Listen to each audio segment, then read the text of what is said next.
Good evening and welcome to City News. Water levels remain very high right here in Marie Curtis Park. Now this is right on the border between Toronto and Mississauga. Not only the water here looking very high, it's also rushing very quickly. We see some large chunks floating around, and that's thanks to that roller coaster of weather that was causing flooding right across the GTA. Everything from school closures, transit disruptions, blocked underpasses, and flooded basements. Now the Toronto area Conservation Authority telling us that it's the rain, the warm, and the snow mixing together that's part of the blame.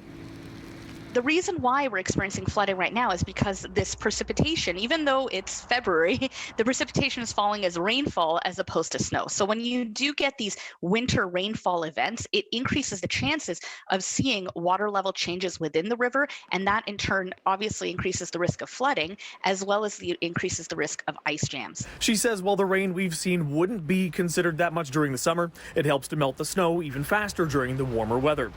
The TRCA also urging us to avoid flooded riverbanks and to avoid driving in low-lying areas and underpasses. What's interesting about the watersheds in the Greater Toronto Area is that they are very short. They're not very large, and also a lot of our areas are paved, or in this case, sometimes frozen ground. And so the water will quickly make its way into our rivers and streams, and it usually takes about a day for it to flush out. This video from the Don River, where water has overflowed. Here, the scene of more flooding just steps away on Bayview.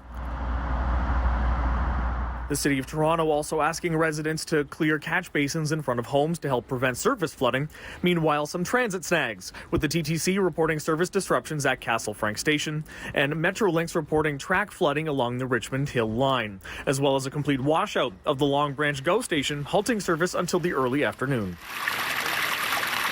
We have entire teams who go in, check out the equipment, make sure everything is safe and good to go. They'll make fixes as quickly as they can. So it really, again, depends on what the situation is. But once we know that a weather event is coming, we start proactive patrols. We know what areas may be impacted more than others. So staff are out there often overnight, early morning. They have been vacuuming up all the water on the outside of the apartment.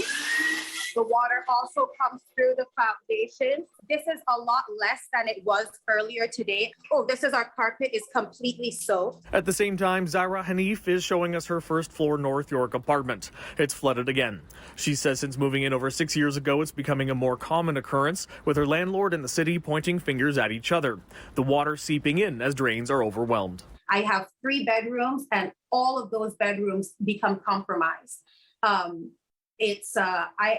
The washroom becomes compromised.